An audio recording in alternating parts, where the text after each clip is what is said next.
Hello, beautiful people. Hello, welcome or welcome back to the channel. My name is Nacy, and this is Godfidence Hub, where we're living life through God's lens. On today's video, I wanted to talk about really quickly.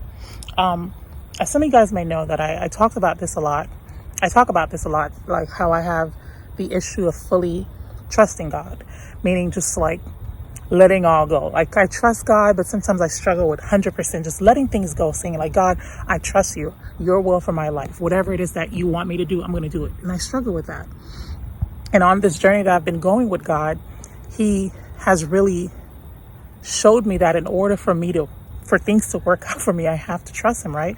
And on today's video, I wanted to talk about trusting God and letting God be your provider, right? We trust a God that is abundant and that is generous, that wants to take care of us. He says, cast all your cares on me, cast all your anxieties on me, and I will give you rest, right?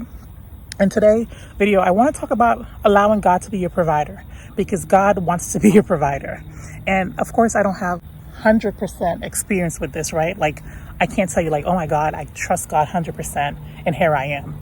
I'm well provided for, right?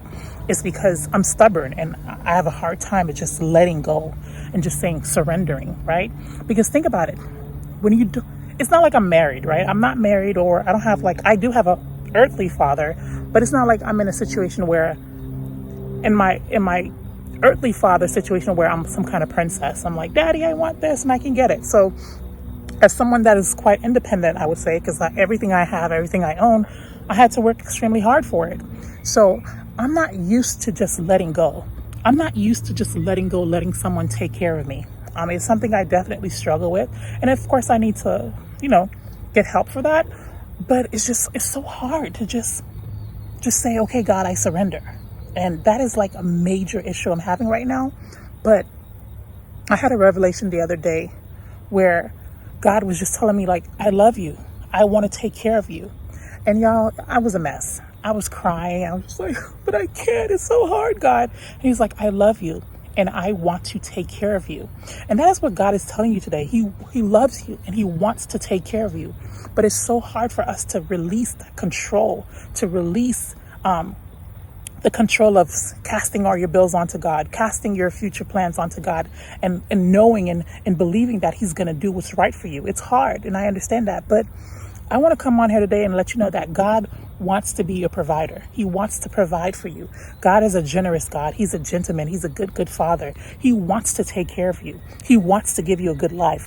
And sometimes the situations in life, the way they may appear, it's hard to believe. Like, really? God wants me to have a good life, but yet I don't have this. God wants me to have a good life, but yet I'm struggling. God wants me to have a good life, yet I'm living in the slums. I'm not living in the slums, but that's an example. You know what I'm saying? So it's hard sometimes to believe that. But God is a generous God, and he wants us to come to him first. He wants us to cast all our cares onto him. He wants us to look to him as a first option and not a last option. And I know I'm guilty. Sometimes I go down the list and I said, you know what? Then I'll trust God if this doesn't work out. God wants to be the first. He wants to be the center of your life. And God is a provider. God is a provider. Look at nature. I'm in nature right now, but look at nature. He gives us all these beautiful trees, different flowers, different bugs. God is a God of abundance. And today, if you're having issues with trusting God fully, trust me, I'm dealing with that too. Just cast your cares onto him. Ask God God, please allow me to trust you more. God, please give me the ability to trust you more. I hope this message was a wonderful message for you. Thank you for watching. Have a wonderful day. Bye-bye. Get out in nature.